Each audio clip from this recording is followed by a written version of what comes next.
पाटील आज आपल्या जिल्हा परिषद गटामध्ये छत्रपती शिवाजी महाराज महाराजस्व समाधान हे शिबिर आपल्या महसूल विभागाने तालुक्यातील सर्वच विभागाच्या वतीनं आयोजित केलेलं आहे। या शिबिरासाठी उपस्थित असलेले आपले प्रांत नावडकर साहेब, तहसीलदार बनसोडे साहेब, बीडीओ पुढे साहेब, PR शिवरकर साहेब, आपले कृषी अधिकारी गगडे साहेब, आपली सगळ्याच विभागाचे सगळेच, आपल्या THO पासून आरोग्य विभागाच्या पासून सगळेच उपस्थित सगळेच अधिकारी, आमच्या महिला विभागाच्या सगळ्या अधिकारी, आशाताई, महिला बाल कल्याण असू द्या, सगळ्याच विभागाच्या आमच्या उपस्थित आमच्या सगळ्या बहिणी, कार्यक्रमासाठी उपस्थित असलेले आपल्या तालुक्याचे सभापती हर्षवर्धनजी लोंढे, उपसभापती जयकुमारजी कारंडे, ज्यांनी हा कार्यक्रम यशस्वी करण्यासाठी खूप मेहनत घेतली आणि ज्या व्यक्तीला तुम्ही सर्वांनी एक प्रेम दिलं, एक आशीर्वाद मागच्या महिन्यापूर्वी दिला, मोठ्या मताने आशीर्वाद दिला आणि तुमच्या सर्वांविषयी एक कळकळ असणारा आणि माझ्या या जिल्हा परिषद गटामध्ये, माझ्या या तालुक्यामध्ये सर्वांनाच, आमचे बंधू असतील, भगिनींना असतील, शासनाच्या सेवेचा लाभ मिळावा, आरोग्य सेवेचा लाभ मिळावा, यासाठी एक तळमळ करणारा तुमच्या सगळ्यांचा एक जीवाभावाचा एक तुम्ही निवडून दिलेला जिल्हा परिषद सदस्य आदरणीय श्रीमंत डोले सर, आपल्या पक्षाचे अध्यक्ष हनुमंतराव कोकाटे, प्रतापबा पाटील, आपले जिल्हा परिषदेचे सदस्य सगळ्यात युवक सदस्य यशराज जगदाळे, दुसरे आपले जिल्हा परिषदचे सदस्य आमचे सागरजी भिसे, डॉक्टर मारुती पाटील, सचिनजी सपकाळ, अतुल भैया झगडे, पंचायत समितीचे सदस्य आमच्या हेमाताई माडगे, श्री किसनराव काळे, श्री किरण पाटील, भूमी अभिलेखचे आमचे पवार साहेब, आज ज्येष्ठ मला बरं वाटलं दत्तूभाऊंना बघून, आमचे दत्तूभाऊ थोरवे, शिंदे सर, आता मी सगळ्यांची नावं घेत नाही, सगळेच या गटातले सगळे उपस्थित असणारे सगळे वकील साहेब, सगळेच सरपंच, उपसरपंच, आजी माजी सरपंच, आजी माजी उपसरपंच, सोसायटीचे चेअरमन, आजी माजी चेअरमन, आजी माजी सदस्य, तंटामुक्तीचे अध्यक्ष, आजी माजी अध्यक्ष, सगळे सदस्य, सर्वच गावचे सरपंच, विशेषतः या गावच्या सरपंच, आमच्या चित्रलेखाताई,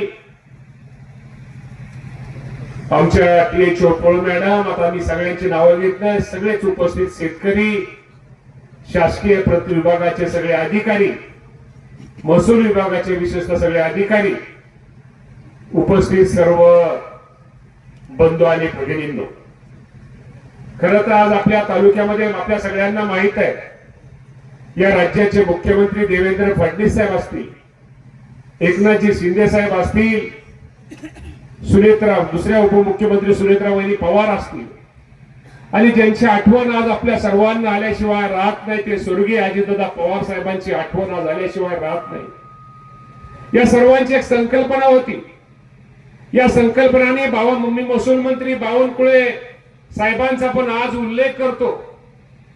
बावनकुळे साहेबांनी सुद्धा ही जी योजना, ही समाधान शिबिराची योजना, त्यांचा ह्यामध्ये खूप मोठा पुढाकार होता यातनं आमच्या सर्वांची एकच भावना होती की माझ्या गोरगरीब माणसाला, गोरगरीब आमच्या भगिनीला विनाकारण तहसीलदार ऑफिस मध्ये जावं लागतं, हेलपाटे मारावे लागतात आणि बारीक सारीक कामासाठी त्यांना कुठेतरी एक त्रास होतो. मी तहसीलदार असतील, प्रांतसाहेब असतील, साहेब आपण सगळे अधिकारी आहात, इथं आमचे सगळे उपस्थित सगळे अधिकारी आहात, तहसील ऑफिस मधले सगळे आमचे कर्मचारी आहात. तुम्ही फक्त आपण सगळ्यांनी विचार करा. एखादा शेतकरी, एखादा लाभार्थी ज्यावेळेस तुमच्याकडे तो येतो, तुम्हाला तो काम सांगतो, तो सकाळी किती वाजता उठलेला असतो. एखादा मुसुबाच्या वाडीचा लाभार्थी असेल, एखादा तौशीलच्या कडेचा लाभार्थी असेल, किंवा एखादा लुमेवाडीच्या पलीकडचा माझा लाभार्थी असेल, किंवा माझी ती बहीण असेल. मला तहसील ऑफिस मध्ये जायचंय, मला एक काम करून घ्यायचंय. ती मोठ्या अपेक्षेने आपल्या ऑफिस मध्ये येत असते. मोठ्या अपेक्षेने ती आपल्या घरच्यांना सकाळी उठते, लवकर उठते, मुला बाळाचा डबा करते, बाकीची कामं ओळखते. ज्याला गाडी आहे ते गाडी येतं, मोटरसायकल येतं, किंवा एखादी एसटी ज्यावेळेस ती बघते की सकाळची माझी 10ची गाडी आणि संध्याकाळची 5ची गाडी, मी ह्या वेळेमध्ये माझं एक काम हे होईल. त्यामुळे हे मोठे अपेक्षाने आपल्याकडे येत असतात रे बाबा, खूप मोठ्या अपेक्षा असतात. आणि ही लोक तुमच्याकडे आल्यानंतर ती कामं जर त्यांची झाली तर ते समाधाने जात असतात. परंतु आपण जर आपण जर आपलं घोडं, आपला जर कागद, आपला सरकार नियम ठीक आहे, नियमानेच काम केलं पाहिजे, पण बारीक सारीक गोष्टीमध्ये माझ्या प्रत्येक या तालुक्यातल्या माझ्या गोर गरीब माणसाला हेलपाटे मारायला लावू नका रे बाबा.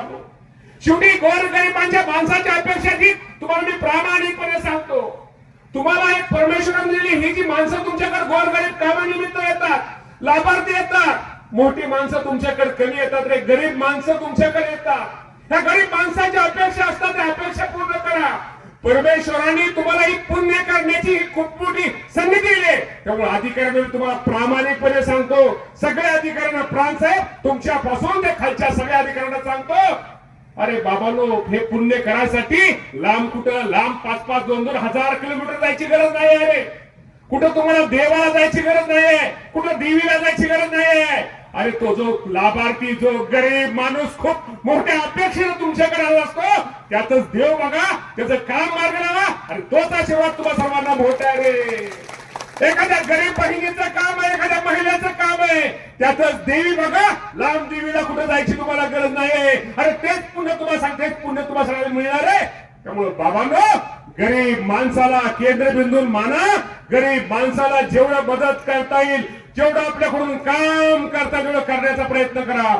तुम्ही सगळेच काम करताय, त्याबद्दल मी काही म्हणत नाही, परंतु एखाद्या छोट्या छोट्या कामासाठी त्या गरीब माणसाला हेलपाट माराय लावू नका रे बाबांनो. शेवटी ना गरीब माणसं, तुम्ही आज सांगा, तुम्ही एखादं काम गरीब माणसाचं करा.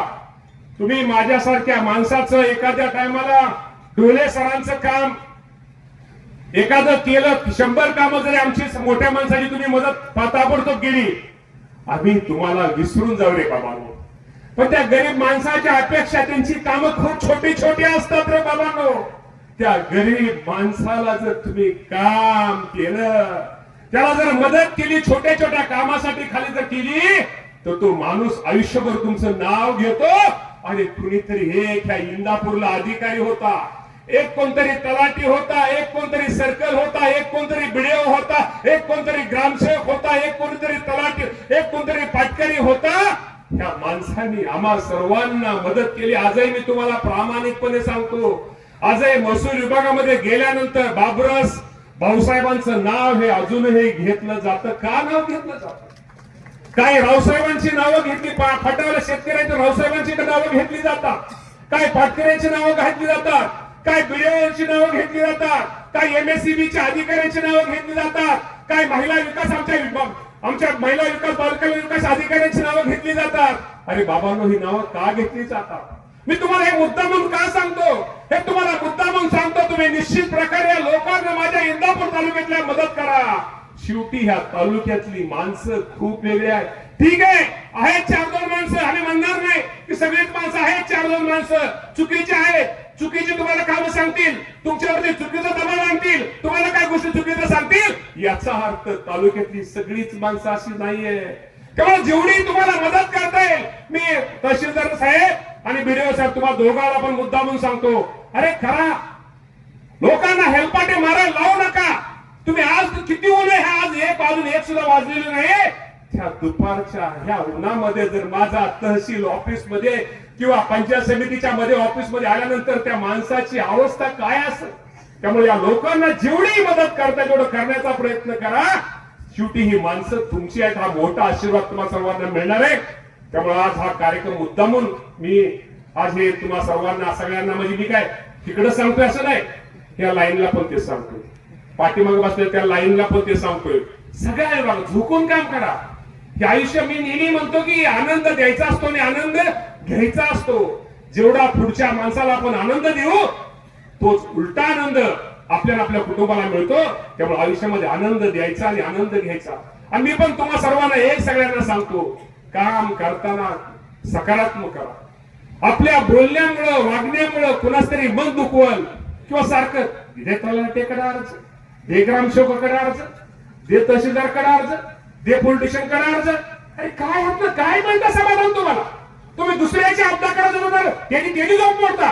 तुम्हाला लोकांना तरी असं केलं संध्याकाळी झोप नीट येते का रे बाबांनो? नीट विचार करा, नीट विचार करा.